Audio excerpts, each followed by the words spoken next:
Ponos ir ponai, sveiki, labai džiaugiuosi, nes šiandien mūsų Žaliuoju dėl podcast'e turim draugą mano, kuris dirba su dirbtiniu intelektu, yra vienas iš tokių labai reikšmingų žmonių šitoj srity, kuris dirbo ir su kalbom, vienas iš pirmų žmonių, kurie dirbo su tais algoritmais, kurias jūs labai dažnai naudojatės, kai turi translate visokių funkcijų, bet jis irgi yra muzikantas, kultūros veikėjas ir irgi yra turėjęs nemažai projektų sankryžoj tarp technologijos ir visokių demokratinių politinių reikalų. Neseniai jis buvo AI Ethics vienas iš steigiamųjų valdybos narių, čia kai Google'as paleido. Tai yra žmogus, kuris tikrai supranta, kokį poveikį technologija turi ne tik tai mūsų kasdienybei, bet ir mūsų socialiniam visuomeniniam sistemai. Tai šiandien su mumis yra profesorius Kai. Brother, I'm so happy to have you on the show. I'm so happy to have this chance finally to catch up with you. Lovely, lovely, lovely.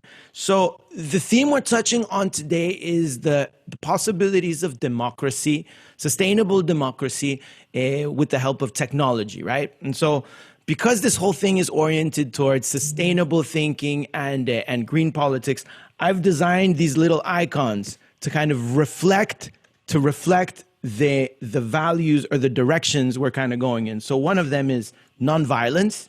The other one is environmental wisdom. This one is grassroots democracy, signifying, more involvement of people in political systems.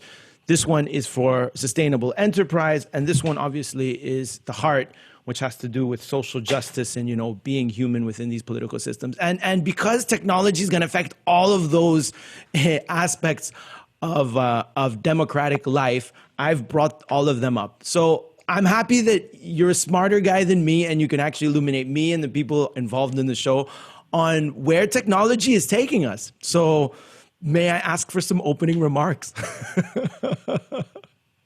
Oh my God, that's pretty broad. I think that one of the things, that has been really on my mind lately is that as someone who's been working on AI for, like 35 years or something, and sort of constantly pushing the edge in our state of the art and trying to shift our paradigms toward more and more intelligence in machines.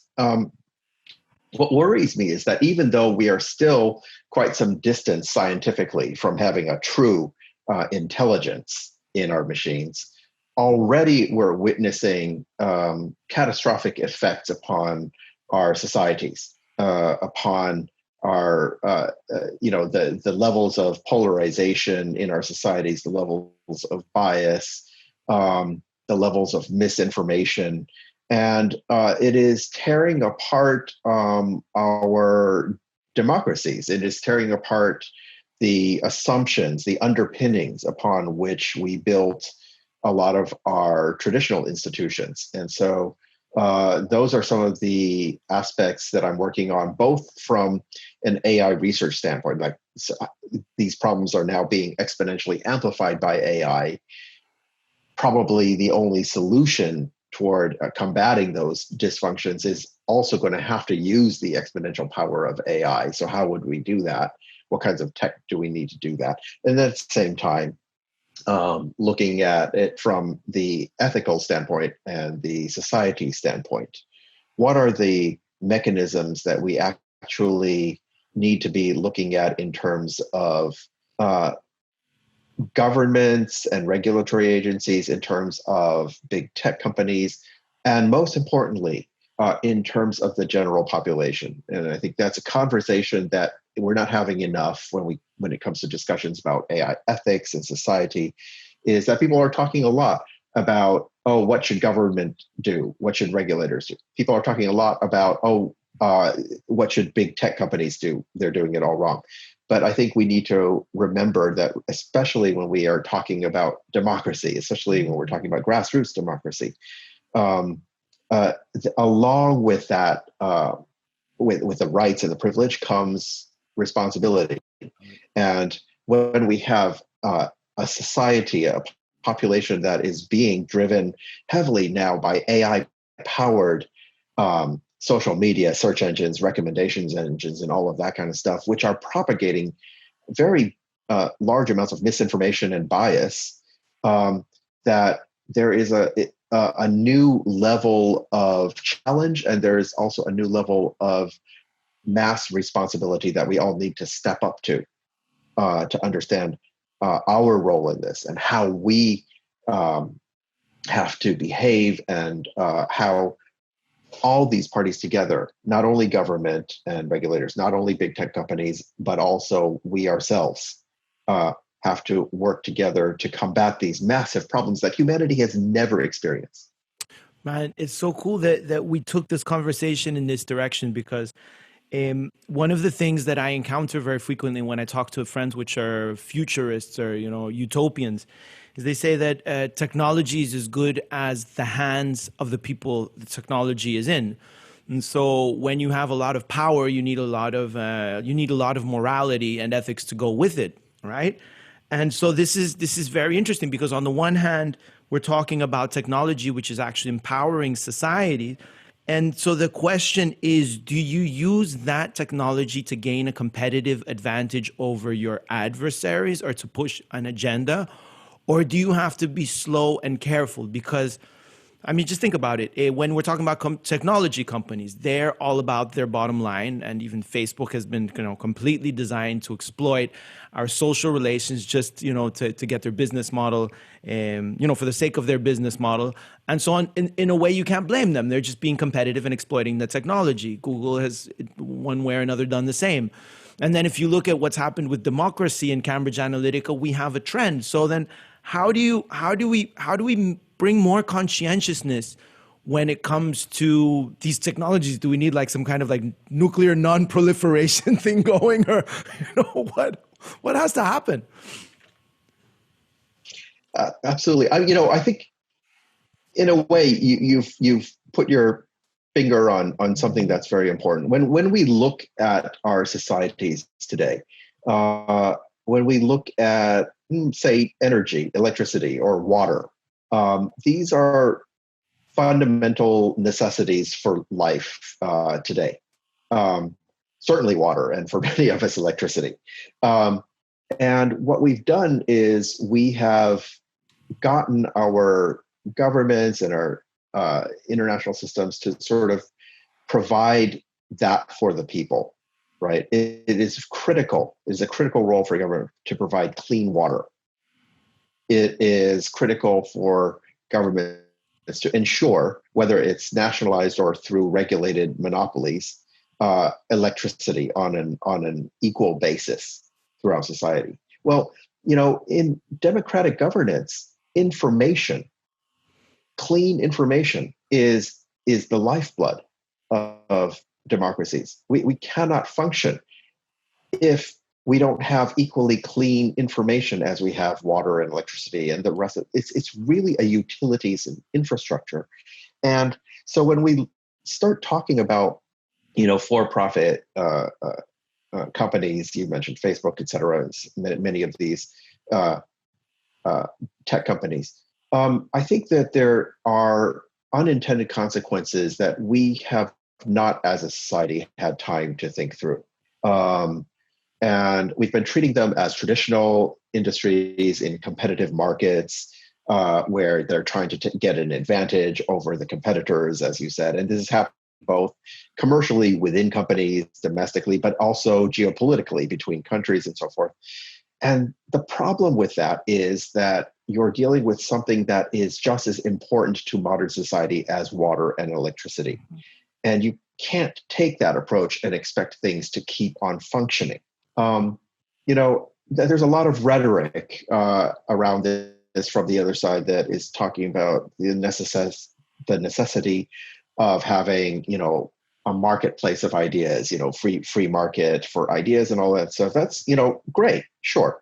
And by the same token, we know what happens to free markets is that there are tremendous monopolistic tendencies. There are tremendous biases in favor of entrenched incumbents and so forth, right? And so we do a lot in terms of government regulation to compensate for that, because otherwise everything just tends immediately to monopoly, right? And so we have antitrust law, we have regulators that are governing the fairness and the accountability and the transparency, even within a marketplace, within free market systems. We are not doing that for the marketplace of ideas. That is causing our pools of ideas of information to become tremendously polluted by monopolistic tendencies, by biases coming from entrenched incumbent powers, by many other such things. And as a scientist, that is extremely dangerous, right? Because the scientific method is all about how to consider alternative hypotheses, how to consider hypotheses that conflict with your a priori assumptions, how to rigorously and honestly test competing hypotheses, and then to revise our previous theories after looking at the empirical results. And it's a constant evolution that causes science to grow and to learn and to throw out wrong ideas. We're not doing that enough today. And I think there's a huge range of new paradigms that we have to entertain in the way we see the distribution of the lifeblood, the water of today's information society. I love the way you've pinned information as almost as a basic human right. I mean, this is the information age, right? Where we see that information is value. It is the lifeblood of our society. And so as water, clean air are also, they're valued, they're almost valued human rights. I think the time has come for us to look at it as information. And I like this idea of clean information as a basic human right. And again, that it has to be treated as a value, not as a commodity, right? Where it can be devoid of manipulation through power politics, what you were talking about, the antitrust kind of where you have power politics, and basically you have competitive business really just undermine the quality of the information we're getting. And I think that's a great example of what happened with Cambridge Analytica. Again, where people not respecting the sanctity of human attention and of information and manipulating people to achieve very particular outcomes. Okay, this is a great concept. This is really interesting. Say, if we're talking about human rights and how they arose during the Renaissance and how they're protected supposedly by they're manifested in the Charter, by the UN, and by all these kind of like international legal entities. How are we supposed to do this with information then? Is it supposed to start from us? Is it supposed to happen at a national level? Is it something that has to happen at an international level? What do you see, my friend? So I think what makes this complicated is the fact that information has so much more complexity than electricity or water. And part of the reason for that is because, for evolutionary reasons, 90% of our mental processing in humans is done by unconscious processes, what in psychology we call automatic processing. Mm-hmm. What Danny Kahneman calls System 1 in Thinking Fast and Slow, for example. Mm-hmm. And because these are unconscious processes, so like when we're speaking now, you're not sitting there thinking, oh, speaking, that was a verb, we, that was a pronoun, and it was a subject of thinking. I mean, like it would be next year by the time you process the first paragraph of our conversation, right? And it's very fast. This is why evolution has done it, but it's also full of unconscious cognitive bias. It tends to exaggerate. It tends to cause us to see what we want to see or what we already expect to see, confirmation biases. It creates things like Dunning-Kruger effects, and all like hundreds of well-documented, empirically studied psychological biases that are what companies like Cambridge Analytica, as well as social media, and recommendation engines, they play to these unconscious biases that we have that that cause us to click on or resonate with or keep reading things that amplify ideas that we already have, even if they're inaccurate. Mm-hmm. Right? These are phenomena that don't happen with electricity or water. Right. And that's what makes this exponentially even more dangerous when we don't have clean information, is that for any given situation, there are many, many, many different ways of using language to frame that situation. Mm-hmm. And depending on how you frame it, it resonates or doesn't resonate with different people's biases unconsciously, which causes people to jump to conclusions. So you end up not having thought through using conscious, controlled reasoning processes, what Danny Kahneman calls system 2 processes, like the way you would think through mathematics or science or puzzles or playing chess or coding or, any of these explicit, slow reasoning processes. We don't take the time to do that. We just sort of instinctively say, oh, yeah, those guys are evil. We're not going to listen to them. And the fact of the matter is that facts are either empirically supported or not empirically supported. It doesn't matter who said it. But the unconscious biases very often cause us to judge information based on who we think said it, as opposed to what was the fact and how does it empirically relate to reality.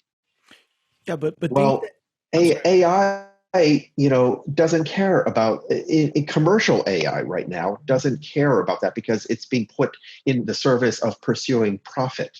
Mm-hmm. And profit is maximized by playing to those dangerous unconscious biases. The big tech firms make money when you keep on clicking on things that confirm beliefs that you already hold, even if they're horribly wrong. Politicians, from Washington, D.C. to everywhere else, know that triggering fear and hatred and paranoia by demonizing or othering out groups is the best way for them to get anything passed. And so we end up with these politics and power and money, power and profit incentives, causing us to use AI in exactly the wrong ways to get clean information. Because clean information means, like in scientific method, show all the different perspectives, show all the different hypotheses about the ways to describe the observable situation, and actually honestly assess all of them. Look at the relationships between different ways of describing the same situation. Look at the hidden assumptions. Always question your assumptions, and try to get deeper. Try to go beyond the shallow surface assumptions. Revise our opinions with more and more information. Make sure the sources of our information are not selectively biased.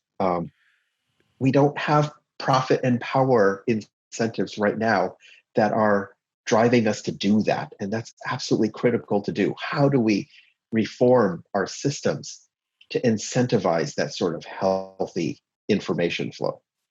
You see, the curious thing is that then we start really moving into the realm of, I think we go beyond ethics, we go beyond morality, we start going really to the realm of beliefs, really like the things that drive you, the things that you hold to be true only because you make them true, and you start talking about care, kindness, and really just like really very human things.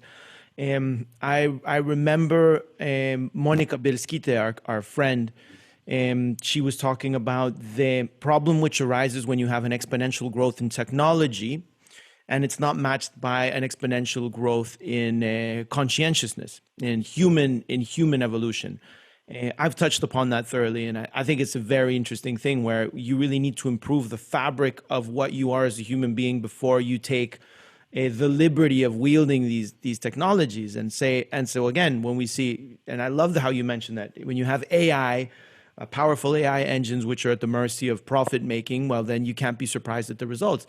But then when we try to create a more diverse, what would you say, kind of like a more diverse moral or belief, a more diverse belief system, we can also encounter problems. And one of which was when you were, one of the founding members of the Google AI ethics board, and because they tried to diversify the board, the whole situation went tits up.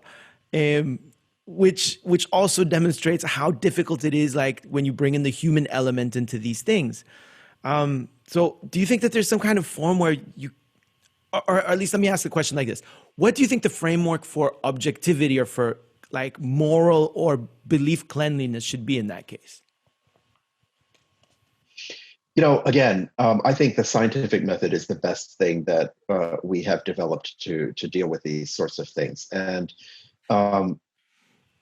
I saw a post recently. I can't remember where this came from, but I saw a post recently expressing what many of us have been saying, which is that this whole COVID experience that we've been having has been hugely an exercise in people trying to catch up to what scientists are constantly dealing with, which is uncertainty. Mm-hmm. That in fact, this is one of those unconscious cognitive biases, is a tendency to want to be biased toward making a conclusion. It's a bias against uncertainty that we have, which, maybe for our distant ancestors was useful because you just had to make a decision and move. Yeah. But reality is messy. We don't know what the absolute truth is in lots of complicated situations. We don't know what the best economic system is. We don't know what the best currency system is. I mean, reality is incredibly complex, and we're constantly learning. And scientists are trained to constantly hold many different alternative hypotheses in our minds, and constantly be tracking what are the supports for different hypotheses that are competing.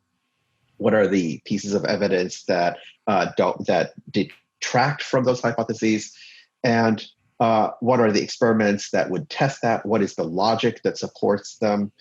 And then revise as we go.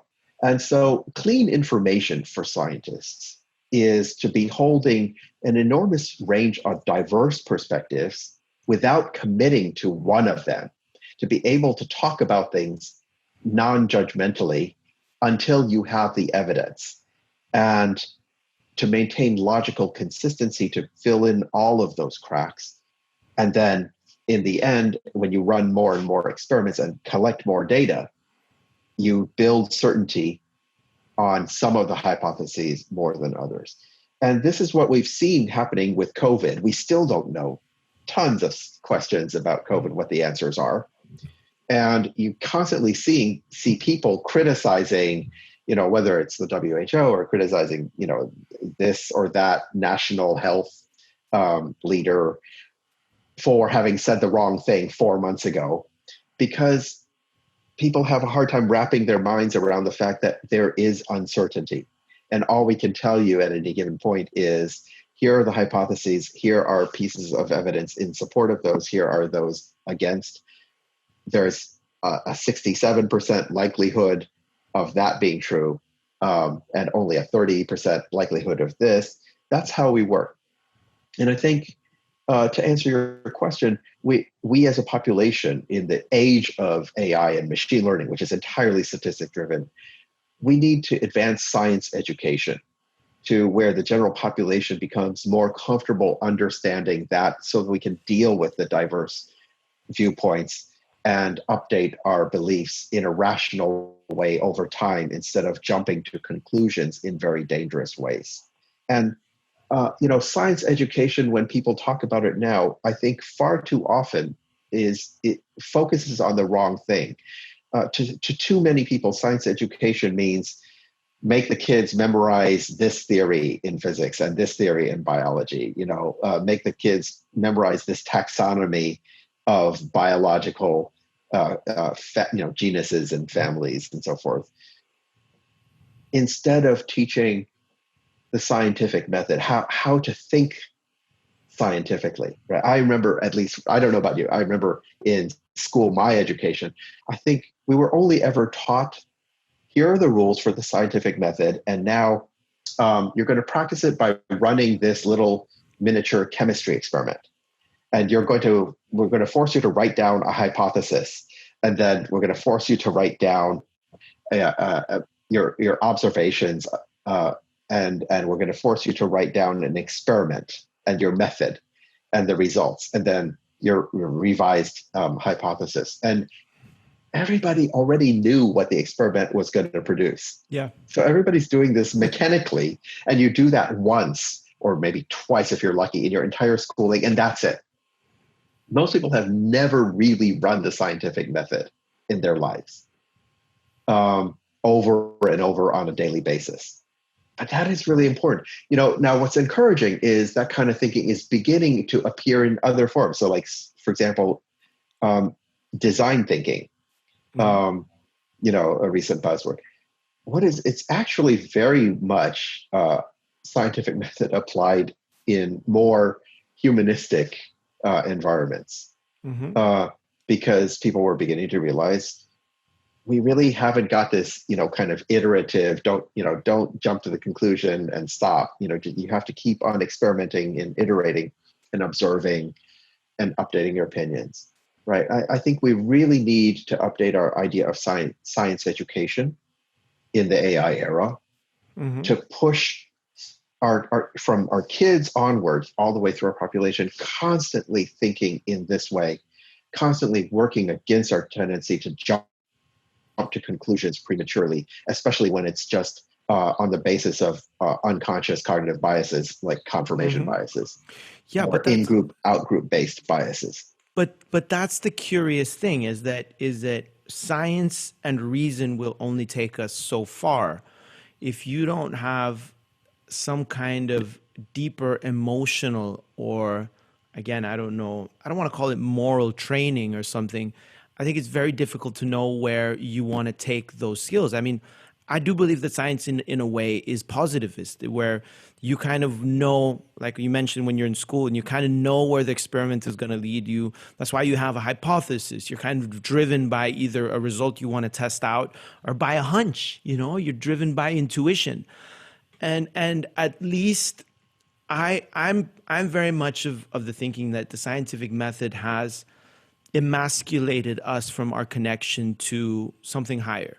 And whether that something higher is religious, spiritual, esoteric, it's not for me to say. But I think there's a danger there, right? I mean, you're a musician as well, right? And so how do you say, oh, this AI is good?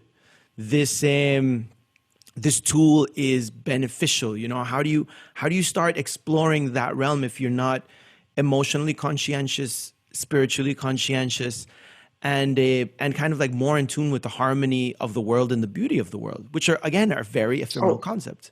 Absolutely, you absolutely have to be. I think that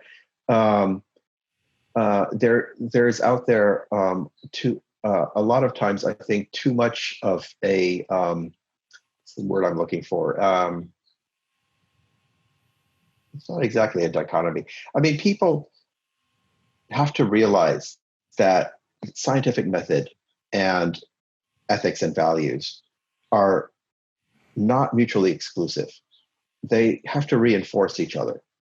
And science always reduces to assumptions. Science is a way of using logic and empiricism to think clearly, but it always reduces down to our fundamental assumptions about what we want.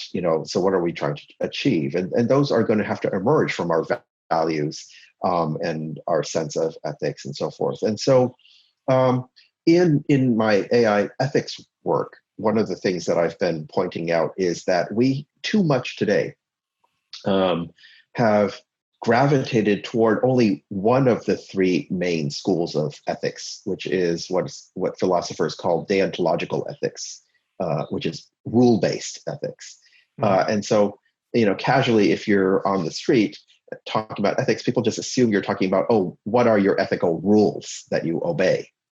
And that approach goes back to the Greeks and all that. But there are at least two other major schools of ethical thought, thousands of years old.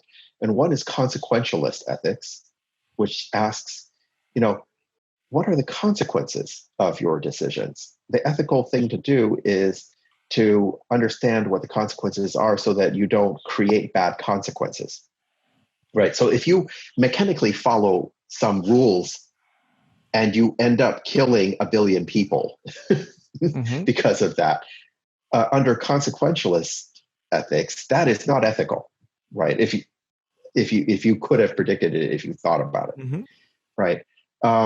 And then the third major school is virtue ethics. And again, this goes thousands of years back.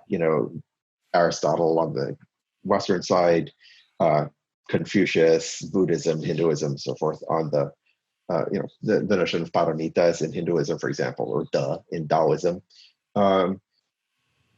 Those are traditional notions that say, yes, you could try to predict consequences, and you should, but it's too complicated to assume that you can always predict everything absolutely correctly.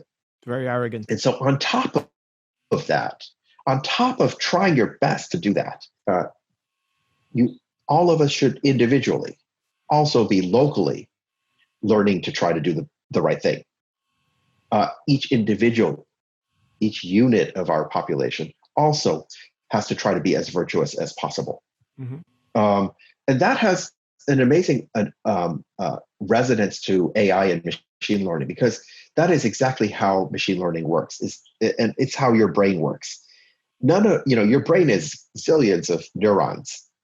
None of your individual neurons understand the big picture of what the right thing to do is, but your brain as a whole is learning, because each neuron individually is locally trying to do its best to learn the right thing to do, given what little it can see in the situation. And out of that behavior, out of that complex dynamics, emerges a system that is able to optimize better what is the better directions to optimize the consequences of what we decide. And so this is why I think it's so important, especially in the era of AI, for us to go away from rule-based AI ethics, because that's going to fail for the same reason that rule-based AI failed, which is that the real world is not rule-based.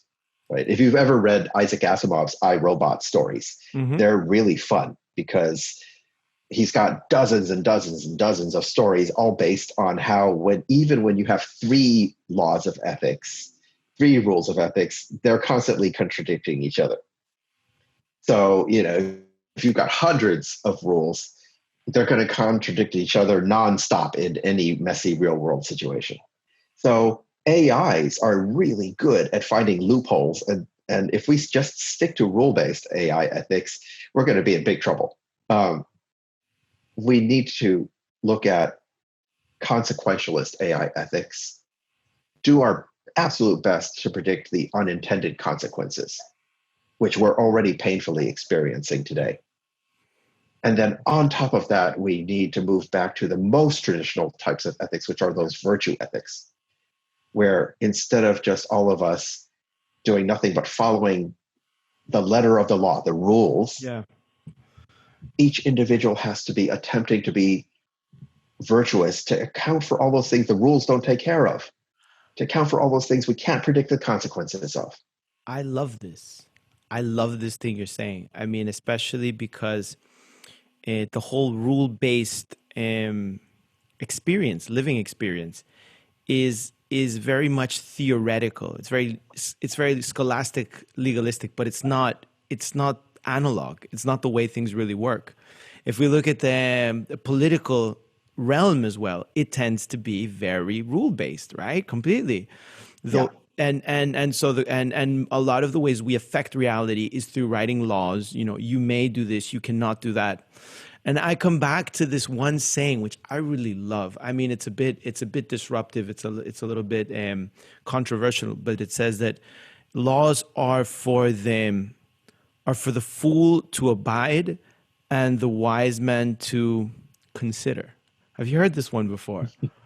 Or for the consideration? I mean, there's a more elegant way Something of like that. putting it, but it makes a lot of sense because, I mean, if you have a powerful AI which finds ways of getting around your ontological systems, well, then that's just an expression of what we are as human beings and the way our brain works as well, and how the collective consciousness, the whole group also operates.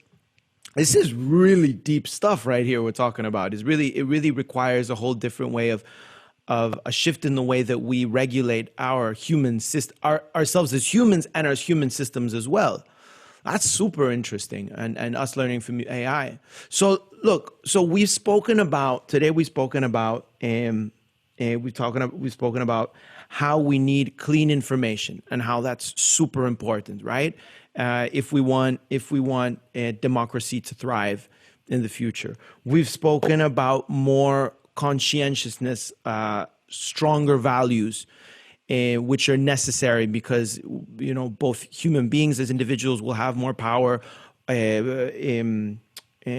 political organizations or units will have more power, but also businesses will have a lot more power. So we need stronger values, stronger ethics. We've even spoken about how less of a rule-based approach and more a virtue-based approach is necessary.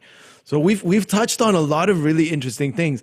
Now, just to finish this off, let's talk about the possibility for direct democracy that current technological capabilities afford us. Let's talk a little bit about that. And I think that's a good way for us to close this conversation on talking about, can technology take us towards direct democracy, and should it be taking us in that direction? Is this something we should be considering? There's a lot of complexity, and it's a really good question. Democracy, I think it's important to recognize that the idea of participatory democracy is actually got at least three different aims that get bundled together, but we don't always think about. So if we tease those three important aspects apart, I think it kind of turns out to exactly mirror something I mentioned earlier, which is the goals of fairness and accountability and transparency. Mm-hmm. These are, by the way, fairness, accountability, and transparency are principles within the field of AI ethics. In one of the main conferences in AI ethics is literally called that. And so what does that mean? So when we talk about fairness, there's a goal in participatory democracy of ensuring that the interests of people are fairly represented, that power isn't, again, going to a monopolistic tiny percentage of the population that just then abuses it, right? So that fairness is very, very important goal, and it's one of the main goals. But then there's also accountability, right? So there is this notion in when you vote is that you're trying to choose somebody who is competent and is going to deliver on their promises. So, even if you voted for somebody who wants to be fair and has the interests of the entire population at heart, if they're an incompetent drunk or whatever, they may be horrible at delivering on that promise, and they may end up producing the exact opposite of what you want, and generate a lot of corruption or something. And so that's the second function, is trying to choose somebody who can be competent enough and be held accountable for their performance. And then the third is transparency, is for us to understand, if we care to look, how the decisions are being made, upon what basis, upon what assumptions, and what evidence, and so forth. And so I think those three functions are really, if we try to drill deeper in why we want democracy, we have to ask, in any implementation of governance, whether it's a very direct democracy or a very indirect, representative democracy, whether it's a very multi-party oriented, or whether it's two-party or single party, how are each of those competing hypotheses about different forms of democracy? Mm-hmm. How are they doing on fairness? Mm-hmm. And separately, how are they doing on accountability? Mm-hmm. And separately, how are they doing on transparency? And I think if we can, honestly, as a society, have those kinds of conversations and toss out a priori, ideological labels and that kind of stuff, which just causes people to end up in meaningless flame wars, and really honestly look at those questions, that could advance us a lot on advancing toward a goal of what would be a good system of checks and balances in democratic governance. Mm-hmm. That makes perfect sense. That the form of democracy should not be a value within itself, but rather how much they bring fairness, accountability, and transparency to the systems they're regulating. Correct?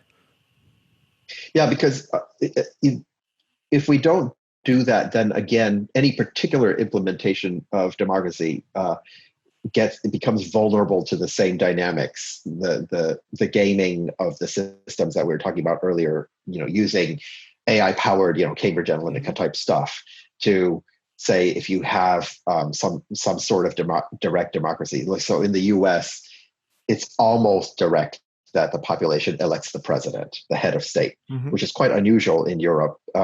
It's generally indirect. The winning party in parliament generally selects the head of state, the prime minister or whatever. But in any case where you have that kind of direct democracy, if you haven't solved the problems we talked about earlier, then you make it possible for an AI-powered Cambridge Analytica or something to play to those unconscious biases and feed unclean information or incomplete information, manipulating the unconscious cognitive biases of the population to produce a result where you have a head of state who is exactly abusing the system for his own interest or something like that, right? Mm-hmm. Demagogues. Mm-hmm. Right. And so how do we set up a system that has the antibodies to defend against that kind of pathogen in democracy? Yeah, that makes, and I think it applies to something which goes much broader than politics. I think you could apply it to business. You're applying it to AI, as you'd mentioned, and you could probably apply it to a lot of other decision-making processes. That's great. Brother, I have had you with me for over half an hour at the moment. I mean, it's really lovely talking to you. I could talk to you for hours and hours, but people's time is limited. Attention is one of the scarcest commodities on the planet today. And so I must say goodbye, and I would like to thank you very much for being on our Žaliuoju podcast today. And I'm looking forward to maybe having you on the show in the future where we can have maybe part 2 of this very broad theme, which I think we only scratched the surface of today. Kai, thank you very much. Always a pleasure. Thank you, Jurgis.